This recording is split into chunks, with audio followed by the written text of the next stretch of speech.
학교 수학 시험을 보면은 선생님들이 시험 문제를 다 직접 만드는 게 아니에요. 수학 문제 만든다는 건 되게 어렵거든요. 그렇기 때문에 대부분 어떻게 하시냐, 어디 있는 걸 가져와 가지고 변형해서 내시는 경우들이 많아요. 그랬을 때 가져오는 거 1순위가 뭐냐, 그 다음에 두 번째로는 요거는 학교에서 부기적으로 쓰지 않는 경우에는 나중에 내가 공부 다 하고 시간 남는 경우에 이제 하면은 벌써 추천드리는데, 요거는 진짜로 1등급 이제 나와가지고 나 진짜 시험 문제 막 여러 번 풀고도 시간 남는다 이런 친구들 같은 경우는 좋습니다. 예비 고1 친구들 가장 중요한 건 뭘까요? 당연히 앞서 말씀드렸던 것처럼 고1 내신 잘 보도록 하는 게 당연히 제일 중요합니다. 고등학교 가서 내가 수시로 학교 가게 될지 정시로 가게 될지 아직 모르잖아요. 그렇죠? 당연히 수시 대비 해야겠죠. 그렇죠? 내신 중요하고요. 초등학교에서 중학교 넘어가면서 공부 양 확 많아지고 난이도 확 어려워지잖아요. 마찬가지로 중학교에서 고등학교 올라가면은 공부 양 확 많아지고 난이도 훨씬 올라갑니다. 고등학교 내신은 이제 대학교 입시랑 대입이랑 직결되잖아요. 그렇기 때문에 학교 선생님들이 시험 문제를 중학교 때처럼 쉽게 절대 내지 않습니다. 시험 문제를 쉽게 내면 공부 잘하는 애들이 피해오기 때문에 반드시 변별할 수 있도록 시험 문제를 어렵게 내요. 이건 일반 고등학교도 마찬가지예요. 뭐 대치동이냐 아니면 뭐 지방이냐에 따라서 난이도 차이가 좀 있을 수는 있겠지만 지방이 일반고라 하더라도 시험 문제 마냥 그렇게 막 중학교처럼 쉽게 내는 곳은 거의 없습니다. 네, 그렇기 때문에 올라갔을 때 체감 난이도가 확 올라간다. 제가 학생들 상담 진짜 많이 하는데 중학교 때는 8, 90점 다 나오고 A 나오고 했는데 고등학교 가가지고 시험 점수 너무 안 나온다. 이런 학생들 진짜 많아요. 그렇기 때문에 중학교 때 조금 잘했다고 하더라도 절대 방심하면 안 되고요.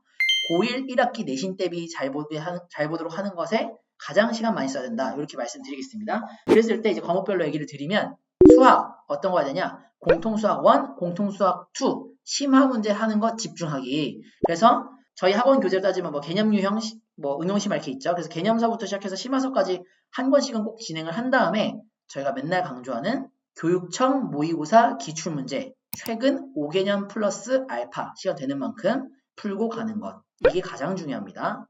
학교 수학 시험을 보면은 선생님들이 시험 문제를 다 직접 만드는 게 아니에요. 수학 문제 만든다는 건 되게 어렵거든요. 그렇기 때문에 대부분 어떻게 하시냐, 어디 있는 걸 가져와 가지고 변형해서 내시는 경우들이 많아요. 그랬을 때 가져오는 거 1순위가 뭐냐? 교육청 기출문제입니다. 그리고 학교 고등학교 가면 대부분 학교 프린트라던가 부교재가 있어요. 근데 프린트랑 부교재도 특히 프린트를 하는 경우는 대부분 모의고사 기출문제, 교육청 기출문제라고 보시면 됩니다. 그렇기 때문에 교육청 기출문제를 미리 해놓으면 뭐가 되냐? 내신 대비가 미리 된다고 보면 되는 거예요. 그리고 학교 시험 보면은 학교 수업 시간에 다루는 그 프린트 부교재 교과서 있잖아요. 시험 문제가 만약에 뭐 20문제다라고 했을 때 이 프린트 교과서 부교재에서만 거의 다 내는 선생님도 있는가 하면은 그렇지 않고 여기서는 뭐 한 절반만 내고 또 여기 아닌 곳에서 또 절반 내는 분도 계시고 막 이래요. 여기 다 달라요. 그러니까 즉 학교에서 하는 자료가 아닌 문제들도 나와요. 실제로 시험 보면은. 근데 그럼 그 문제들은 어디서 나오냐? 그 문제 선생님들이 직접 다 만들까요? 아니죠. 갖고 와서 변형시켜서 내는 경우들이 대부분이거든요. 저희가 출처 분석을 해봅니다. 그랬을 때 1순위는 교육청 모의고사 기출문제가 1순위입니다. 그 다음에 두 번째로는 EBS 올림포스 고난도라는 책이 있어요. 요거는 학교에서 부교재로 쓰지 않는 경우에는 나중에 내가 공부 다 하고 시간 남는 경우에 이제 하면은 가서 추천드리는데, 요거는 진짜로 1등급 이제 나와가지고 나 진짜 심한 문제 막 여러 번 풀고도 시간 남는다 이런 친구들 같은 경우 이제 EBS까지 해주면 좋습니다. 그렇게 해가지고 수학은 챙겨주시고요. 그 다음에 영어는 어떻게 되냐? 영어는 기본적으로 이제 모의고사 아까 말씀드렸잖아요. 모의고사를 풀어보면은 내 등급대가 나올 거예요. 내가 만약에 영어 모의고사 풀었는데 1등급 안 나온다. 안정적인 1등급이 안 나온다. 라고 하면은 일주일에 모의고사 최소 2회에서 3회 정도는 풀고 분석하는 걸 해야 됩니다. 사실 2회도 많지가 않아요. 한 3회 정도는 해줘야 돼요. 네, 근데 왜 2회에서 3회라고 얘기했냐면 모의고사 문제 푸는 거랑 단어장 하나, 그 다음에 구문 교재 하나 이렇게 반드시 끝내주셔야 됩니다. 고2, 3 학생이라 하더라도 만약에 이거 제대로 안 돼 있으면 해야 되는데, 단어장 능률복화 어원편이라고 있습니다. 아마 많이들 아실 거예요. 이거 한 권을 완벽하게 끝내는 걸 고등학교 가기 전에 해야 됩니다. 능률복화 어원편은 고등학교 영단어의 근간을 이루는 단어들 모아져 있는 거예요. 그래서 능률복화 어원편만 외우면 고등학교 전체 단어 다 커버되냐? 그건 아니에요. 한 7, 80%까지 커버되고 고2, 3 때 나오는 어려운 단어들 커버 안 되는 건 있긴 있습니다. 근데 기본적으로 7, 80%가 해결이 되고 단어라는 건 다 어원의 결합으로 돼 있잖아요. 그래서 능률복화 어원편 반드시 한 권 완벽하게 해야 된다라는 거 말씀드리고요. 그 다음에 두 번째로는 구문 공부해야 되는데, 구문이라는 건 뭐냐면 문장 구조의 줄임말이라고 보시면 돼요. 문장 구조는 약간 문법이랑 비슷한데 달라요. 뭐냐면 문장에서 단어들이 어떤 역할로 쓰였는지를 의미하는 거거든요. 그래서 이게 주어냐 동사냐 목적어냐 뭐 이런 거예요. 구문 공부를 해야 됩니다. 문법 공부하는 거랑 좀 다릅니다. 문법 공부하는 거는 문법이랑 구문이랑 이렇게 한 3분의 2 정도는 겹쳐 있는 건데, 문법은 이게 뭐 능동태냐 수동태냐 뭐 과거형이냐 과거 완료냐 막 이런 것들 따지고 막 이래요. 근데 구문에서는 그런 것들 따지는 것보다는 이 문장의 형식 같은 걸 많이 따집니다. 그래가지고 이게 주어냐 동사냐 목적어냐 막 이런 식으로 해가지고 쉽게 얘기하면 구문은 뭐냐? 해석하는 방법을 공부하는 거라고 보시면 돼요. 문법을 기반으로 해석하는 방법을 공부하는 거다. 그래가지고 단어를 공부하고 구문을 공부해야 문장을 완벽하게 해석할 수가 있게 됩니다. 그래서 단어 공부하고 구문 공부한다. 그래가지고 해석하는 실력을 만든다. 이렇게 생각해 주시면 돼요. 그랬을 때 구문책은 천일문 기본편을 추천합니다. 좀 영어가 기본게 많이 없는 친구들 하면 천일문 입문편도 있습니다. 천일문 기본을 완벽하게 하면 고등학교 구문의 기본기가 형성이 된다라고 보시면 됩니다. 그래서 단어, 구문 공부를 하면 기본적으로 고등학교 때 나오는 이제 문장들을 대부분 해석을 할 수 있게 될 거예요. 그러면서 병행해야 되는 게 뭐냐면 모의고사 기출문제를 일주일에 최소 2개씩은 풀고 분석하는 걸 한다. 풀고 분석하는 거는 제가 유튜브 영상에 보면 최근에 영어 공부법 영상 올린 거 있어요. 제가 거기서 이제 그 분석하는 거 자세하게 올려놨거든요. 모의고사 풀고 분석하는 걸 반드시 해야 된다라는 거 꼭 알고 계셔주시고, 마지막 이것만 해도 많은데 영어에서 해야 되는 마지막 하나가 있어요. 가장 중요한 건 뭐다? 내신 대비 잘하는 거다라고 얘기했잖아요. 그랬을 때 우리가 할 수 있는 게 뭐가 있냐면 학교별로 정해진 교과서 출판사 알 수 있잖아요. 그거 자습서 한번 보고 들어가는 거예요. 네, 이게 매우 중요합니다. 고등학교 영어 내신 시험은 자료가 2가지를 써요. 대부분이. 첫 번째는 뭐냐면 학교 교과서를 쓰고요. 두 번째는 뭐냐면 그 추가 지문이라고 해가지고 이제 프린트물로 선생님이 주시는 것들이 있어요. 그 교육청 모의고사 기출문제들 최근에 봤던 거 이런 것들을 많이 주세요. 예를 들면 3월 모의고사 봤다. 그럼 3월 모의고사가 범위가 되기도 하고, 아니면 작년 모의고사가 범위가 되기도 하고, 뭐 기말고사다 그러면 올해 뭐 6월 봤던 6월 모의고사를 범위가 되기도 하고 막 이런 식으로 해가지고 모의고사 기출문제 추가 지문들이 나와요. 근데 이게 뭐가 나올지를 몰라요. 뭐가 나올지 모르기 때문에 우리는 뭘 해야 되냐면 교과서 공부하는데 쓰는 시간을 미리 세이브를 해야 돼요. 교과서 지문 공부하는 것도 생각보다 시간 좀 걸리거든요. 근데 이건 미리 할 수 있단 말이에요. 근데 추가 지문은 미리 못 하잖아요. 그렇죠? 그러니까 교과서를 미리 해가지고 시간 세이브를 해놔야 된다는 겁니다. 그래야지 추가 지문 공부까지 해가지고 시간 확보를 할 수 있어요. 생각보다 영어 내신 공부하는 시간 엄청 오래 걸립니다. 나중에 해보시면 아실 거예요. 추가 지문 같은 경우는 한 번에 막 몇십 지문씩 나오거든요. 교과서보다 양이 훨씬 많아요. 교과서 지문보다 양이 많아요. 추가 지문이. 근데 그걸 꼼꼼하게 공부하려면 시간 생각보다 엄청 오래 걸립니다. 그렇기 때문에 반드시 교과서는 반드시 한번 공부를 하고 가자. 이게 포인트입니다. 그 다음에 국어. 국어 같은 경우는 앞서 말씀드렸던 것처럼 교육청 모의고사 최소 주 2회 이상씩 풀면서 부족한 영역을 찾아가지고 교재를 공부하는 겁니다. 아까 전에 비문학, 문학, 어법, 어휘 있다 그랬죠. 이거를 중학교 3학년 때 미리 한 번씩 쫙 풀어놓는 걸 일단 하는 걸 추천을 드린다고 했죠. 하다 보면 내가 어려워하는 게 있다는 거예요. 그러면은 그거를 보고 그 부분을 위주로 보충하는 식으로 공부하는 게 좋습니다. 모든 걸 다 하려고 하면 시간이 오래 걸려요. 그래서 모의고사를 계속 풀면서 부족한 부분 위주로 공부를 한다. 이렇게 생각하시면 되고요. 마찬가지로 1학년 때 하는 고1 1학기 국어 참고서 미리 한 권 정도 공부하고 가면 좋습니다. 네. 그 다음에 사회과학. 지금 예비 고1이면 통사통과 1 1학기 과정. 요거 개념인강 1개 공부하고 간다. 혹은 참고서 1권 공부하고 간다. 요 정도 생각해 주시면 됩니다. 제가 최근에 유튜브에 영상에 고등학교 가기 전 반드시 챙겨야 할 것 시리즈로 올려놓은 게 있어요. 국어, 영어, 수학, 사회과학 해가지고 거기 통사통과 관련된 거 올려놓은 거 있거든요. 그거 한번 꼭 보십시오. 거기 제가 자세하게 설명드렸거든요. 옛날에는 사회과학 같은 경우는 선행학습 필요성이 좀 덜했어요. 그래가지고 제가 국영수 하는데 그냥 시간 쓰고 사회과학 공부하지 말고 학기 들어가서 공부해라. 옛날에 이렇게 얘기했거든요. 근데 지금은 아니에요. 왜냐? 통사통과가 수능 보는 과목으로 바뀌었어요. 그렇기 때문에 학생들이 통사통과를 미리 공부하는 학생들이 많아졌어요. 다른 애들이 미리 공부하고 가는 애들이 많기 때문에 내가 공부 안 하고 가면 나는 그만큼 뒤처지는 거예요. 그렇기 때문에 통사통과 미리 한번 보고 간다. 근데 그렇다고 하면 2학기 끝까지 보고 가야 되냐? 그럴 필요까지는 없습니다. 앞서 말씀드렸던 것처럼 국영수가 훨씬 중요해요. 당장 다가올 학기 미리 한번 보고 들어가는 정도면 충분하고, 국영수 내가 정말 잘 됐다 하면 2학기 과정 봐도 돼요. 근데 그런 친구는 많이 없을 거예요. 그래서 통사통과 1학기 과정 보고 가면 되고요. 그리고 2학기 과정 미리 본다고 해서 다 기억 못합니다. 어차피 까먹어요. 그렇기 때문에 당장 다가올 학기 개념인강 또는 참고서 1권 하고 들어간다. 이렇게 생각해 주시면 되겠습니다. 그 다음에 이제 예비 고2와 예비 고3에 대한 얘기 드릴 겁니다. 네. 예비 고2는 이미 고등학교 1학년이 지난 시기잖아요. 예비 고2는 어떤 상황이냐? 이미 고1을 한번 해가지고 내신 성적을 1년 동안 이미 받은 상황이에요. 그럼 여기서는 2가지로 갈립니다. 수시파, 정시파, 아니면 둘 다 준비하는 친구들. 이렇게 갈리거든요. 수시파는 뭐냐면 실질적으로 수시로 갈 가능성 높은 친구들이 있어요. 근데 모의고사 성적 대비 내신 점수가 좋은 친구들이 있어요. 좀 지방에 있는 일반 고등학교라던가 아니면은 그냥 뭐 학생 특성 따라 내신이 더 잘 나오는 애들이 있어요. 좀 뭔가 정시 같은 경우는 국어 영어 같은 경우도 처음 보는 지문에서 나온다고 그랬잖아요. 그런데 내신은 이미 아는 지문에서 나오기 때문에 성실하고 되게 이런 친구들은 수시가 점수가 더 좋은 경우들이 있어요. 서울에 있는 학교 막 이런 데들이 하더라도. 그랬을 때 나는 실질적으로 수시를 쓰게 되겠구나 라고 하는 친구들은 겨울방학 때 1학기 내신 대비할 것들을 아까 전에 예비고1 내신 대비하라고 했던 것처럼 그거를 시간을 비중을 더 크게 가져가야 됩니다. 내신으로는 좋은 대학 가기 이미 글렀다 이런 친구들이 있어요. 네, 뭐 슬프지만 그런 친구도 있습니다. 그래가지고 이미 뭐 5등급, 6등급, 뭐 혹은 그 이하 이렇게 내신 깔아버린 친구들 같은 경우는 고2, 3 때 내신 잘 받아가지고 어느 정도 올릴 수 있는 가능성도 있지만은 1학년 때 5, 6등급 받다가 갑자기 2학년 때 1, 2등급 받기가 쉽지가 않잖아요. 열심히 한다고 하더라도 3, 4등급 이렇게 오를 거예요. 내신을 아예 버려라가 아니라 정시의 시간을 더 많이 써야 됩니다. 내신도 공부를 해야 돼요. 왜냐면은 내신 공부가 수능 공부랑 완전 별개가 아니거든요. 네. 그렇기 때문에 내신 공부를 해야지 실제로 이제 그 시험 기간 때 열심히 하는 거라는 게 있기 때문에 내신을 버린 친구들이 결과가 더 좋지가 않습니다. 내신 버리고 이제 정시만 준비한다고 결과가 더 좋은 게 아니에요. 그렇기 때문에 내신 대비도 하긴 해야 된다. 근데 정시 대비하는 거에 3분의 2의 시간을 쓰고 수시 대비하는 거에 3분의 1 시간을 쓰는 거예요. 내신 공부하는데 정시랑 겹치는 거 위주로 좀 열심히 한다. 이런 식으로 하면 됩니다. 왜냐면 학교 어차피 가잖아요. 수업 들어야 되잖아요. 시험 봐야 되잖아요. 그러니까 어차피 시간 써야 되기 때문에 힘을 너무 많이 주지 말고 한 3분의 1 정도 힘을 주고 수능 대비하는 거에 3분의 2의 힘을 준다. 큰 틀에서는 이렇게 진행을 한 겁니다. 그랬을 때 이제 과목별로 해야 되는 거 말씀드리면 이제 그 변경되는 교육과정 기준으로는 대수인데 지금 고2 학생들까지는 수학 1입니다. 수학 1 학습 상황에 따라 가지고 수학 1이 거의 사실상 처음 하는 거다. 이런 친구들은 겨울방학 때 괜히 수 2까지 하려고 하지 말고 그냥 수학 1에 올인하십시오. 이거 정시파든 수시파든 마찬가지입니다.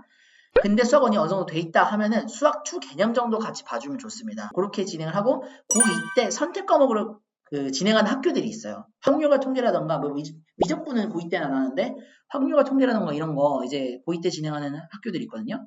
수시 대비하는데 확률과 통계 2학년 때 한다. 그럼 겨울방학 때 미리 봐두는 게 필요하겠죠. 그 다음에 정시 위주로 준비하는 친구들이 있으면은 뭐가 좀 달라지냐면 아까 전에 수학 1하고 수학 2 이제 하라 그랬잖아요. 수시 준비하는 친구들은 수학 1에 훨씬 더 비중 크게 두고 학기 들어가면 수학 1에 올인해야 되는데 정시 준비하는 친구들은 일단 수학 1 안 됐으면 수학 1 한 다음에 학기 들어가서 내신 기간에만 수학 1 집중하고 내신 기간 안 할 때는 수학 2도 같이 공부를 해요. 수학 1이랑. 그게 다릅니다. 그래가지고 수학 2를 미리 공부를 차근차근씩 해나가면 된다. 그래야지 이제 수능 범위 빨리 공부할 수 있잖아요. 그렇죠? 그게 다릅니다. 그 다음에 영어 같은 경우는 마찬가지로 영어랑 국어 같이 묶어서 설명드릴게요. 수시파면은 앞서 말씀드렸던 것처럼 1학기 때 볼 교과서 공부 미리 1순위를 일단 먼저 해요. 그 다음에 나머지 시간에 모의고사 공부한다. 모의고사 주 2회 또는 주 3회 이렇게 공부를 하고요.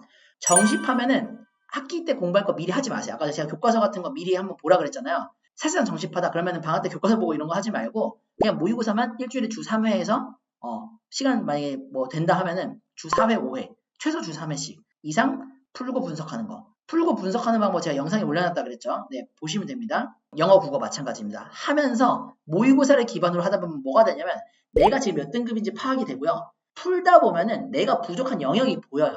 가끔씩 이런 학생들이 있는데 인강이라던가 학원에 있는 그냥 풀커리 타는 학생들이 있어요. 풀커리 타는 거 저는 개인적으로 이따 고3 학생들도 얘기할 텐데 전 풀커리 타는 거 기본적으로 되게 반대하는 사람입니다. 학생들마다 잘하는 게 있고 못하는 게 달라요.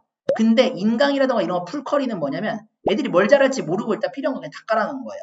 근데 그러면 뭐냐면 내가 아는 거는 그거대로 시간 또 써야 되고 모르는 거에 시간 더 써야 되는데 그렇게 하지 못하고 아는 거 모르는 거 관계없이 그냥 시간 다 쓰게 되는 거예요. 그게 제일 비효율적으로 공부하는 겁니다. 그렇기 때문에 영어랑 국어 같은 경우 어떻게 되냐 모의고사를 기준으로 공부를 하면서 내가 자주 틀리는 걸 파악해서 그 부분 위주로 인강을 듣든 뭐 학원을 다니든 과외를 하든 아니면 뭐 문제집을 사서 공부하든 이렇게 공부하는 게 맞습니다. 이해되셨죠? 지금 뭐 중학생이라던가 초등학생들도 잘 들어두세요. 그렇게 공부하는 게 맞습니다. 그 다음에 탐구 과목 같은 경우는 예비 고2 친구들이면 수시파다. 난 수시 준비한다. 그러면 당연히 당장 다가올 1학기에 그 수강하게 될 과목의 개념 인강이나 참고서를 공부하는 거를 집중해서 해야 되고요.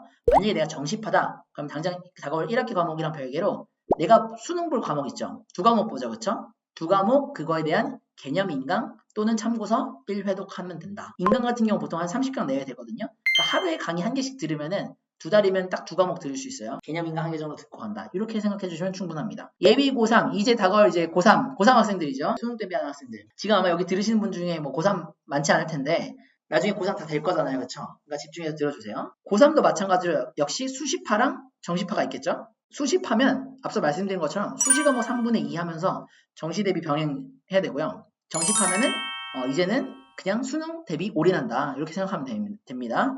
그랬을 때 수학 공부 어떻게 되는지 얘기를 해드릴게요. 고3들 수학 공부하는 순서가 있어요. 일반 인강 사이트든 뭐 학원은 대부분 다 마찬가지인데 1순위는 역대 기출문제 마스터예요. 수능평가원 플러스 교육청 최근 한 10개년 정도 기출문제를 마스터한다. 이게 일단 1순위입니다. 기출문제 공부하는 게 1순위고요. 그 다음에 EBS 수능특강 수능완성 연계교재죠. 그렇죠? 요 두 개를 공부를 합니다. 그래서 기출문제와 EBS 연계교재 공부하는 게 이게 일단 먼저고요. 요걸 끝내고 나면 뭘 하냐면 이제 엔제랑 실전 모의고사라는 겁니다. 이제 뭐 학원 메가스터디라던가 아니면 유명한 뭐 학원도 있어요. 이런 곳에서 유명한 강사들이 만드는 이제 그 킬러 준킬러 풀기 위한 심화 문제집 같은 게 있어요. 엔제라고 보통 통칭해서 부릅니다. 실모, 실전 모의고사 줄임말. 또 이런 사설 학원들에서 또 실전 모의고사들을 계속 냅니다. 네, 뭐 현우진의 킬링 캠프라던가 뭐 이런 유명한 것도 있습니다. 뭐 많아요. 많이 있어요. 요거를 기존에 기출문제부터 수능특강 수능완성 공부했던 건 기본적으로 실력을 쌓는 단계라고 보면 돼요. 실력을 쌓는 단계고요. 이거를 이제 쭉 진행해서 한 1학기 여름방학 되기 전까지 요 기출문제 수능특강 수능완성을 다 끝내줘야 돼요. 여름방학 때까지 되기 전까지. 그 다음에 여름방학 이후부터는 뭐 하냐? 엔제 실무 병행하면서 계속 이거 반복하는 거. 이거 진행한다. 그건 뭐냐면 기존에 쌓았던 실력을 가지고 새로운 문제 계속 풀어보는 거예요. 네, 기출문제만 계속 반복해서 푼다고 해서 되는 게 아니겠죠. 새로운 문제, 그 전에 공부했던 거 적용시켜보는 거. 그 다음에 실전 모의고사 공부하면서 실전 연습 계속하는 거예요. 그래서 일주일에 최소 한 회에서 2회씩 실무 계속 풀면서 공부하는 거. 요게 수능 대비하는 방식입니다. 그리고 요거는 이제 공부하는 자료에 대한 설명이고 마지막으로 하나 더 붙여야 되는 건 뭐냐면 요거는 예비 고3, 그러니까 고3들 뿐만 아니라 이제 뭐 중학생이든 고등학생이든 다 하면 좋은 건데 발상 노트라는 걸 만들면 좋아요. 발상 노트라는 건 뭐냐면 어려운 문제 풀다 보면은 이게 기본 개념에서는 안 나오는데 이 그 특정 그 문제에서만 나오는 그 심화 개념 같은 게 있어요. 네, 이거를 뭐 발상이라고 부르기도 하고 뭐 아이디어라고 부르기도 하고 접근법이라고 부르기도 하고 심화 개념이라고 부르기도 하고 부르는 명칭이 다양한데 어려운 문제에서 나오는 그 개념들이 있습니다. 그래가지고 내가 몰랐던 게 있으면 그러니까 이런 조건이 주어졌을 때 어떻게 풀어야 된다 뭐 이런 거예요. 그럼 그거를 몰랐던 거를 오답노트 정리하듯이 노트에다 메모해가지고 정리해두면 좋아요. 참고로 저희 학원에서 이번 1, 2월 달에 요 애들이 발상노트 쓰는 거 어려워해가지고 심화 문제에서 그런 나오는 발상들을 정리한 교재를 지금 만들 예정입니다. 학생들이 발상노트 만들기 어려워하니까 저희가 없어도 그냥 이거 공부하면 된다처럼 만들려고 일단 지금 1, 2월 달에 준비 중입니다. 공부하면서 발상노트 만드는 거 요거를 꼭 해주시면 좋다라는 거 말씀드리고요. 그 다음에 영어 국어 같은 경우는 기출문제 푸는 게 일단 1순위인데 이제 고3들은 EBS 연계교재를 반드시 해야 된다. 그래가지고 1월 말쯤 되면은 수능특강이라는 게 나오거든요. 수능특강 하고 그 다음에 기출문제 풀다가 5월 되면은 수능 완성 풀고 해가지고 마찬가지로 1학기 여름방학 끝났을 때 전까지는 기출문제와 EBS 연계교재를 끝내놔야 된다. 그 다음에 여름방학부터 뭐 하냐? 수학이랑 마찬가지로 실전 모의고사 계속 풀어나가는 거. 네, 요렇게 하는 게 맞다라고 보시면 되고 탐구도 비슷해요. 탐구도 고3들은 사실 다 비슷합니다. 기출문제 수능특강 이게 1순위예요. 요거 다 1학기까지 다 끝내고 나면 여름방학 이후로는 계속 실전 모의고사 푸는 거예요. 틀이 비슷하죠. 수능 때까지 계속 진행하면서 틀렸던 거 오답 모아가지고 복습 진행. 요게 이제 공부하는 방식이다 이렇게 보시면 되겠습니다. 네, 일단 제가 오늘 이렇게 해가지고 겨울방학 때 공부법, 학년별로 과목별 공부 어떤 거 해야 되는지 점검해야 될 체크리스트에 대해서 말씀을 드렸는데요. 큰 틀에서만 정리해보면은 일단 학년 무관하게 반드시 뭐 해야 된다 그랬죠? 방학 때 과목별로 어떤 거 끝내야 될지 목표를 정하고 주차별 계획을 세워야 된다. 그 다음에 그것을 실천하기 위한 일과 시간표, 요일별 일과 시간표를 짜놔야 된다. 그래서 월요일은 몇 시부터 몇 시까지 뭐 할지 이걸 미리 학교 시간표처럼 짜두고 그거대로 공부해야지만 이게 실천이 된다라고 말씀드렸죠. 그 다음에 학년대별로는 해야 되는 게 이제 다 다르겠지만 기본적으로 다가올 학기 내신 대비 내신 잘 볼 수 있도록 과목별로 미리 한 번씩 공부하는 거 반드시 일단 하고 그걸 깔고 그 외에 추가적인 거를 필요에 맞게 더 하는 식으로 공부를 해야 된다. 이렇게 말씀을 드렸습니다. 네, 그러면 오늘은 여기서 마치도록 하겠습니다. 많은 분들 늦게까지 고생 많으셨습니다. 다음 멘토링 때 뵙도록 하겠습니다. 수고하셨습니다.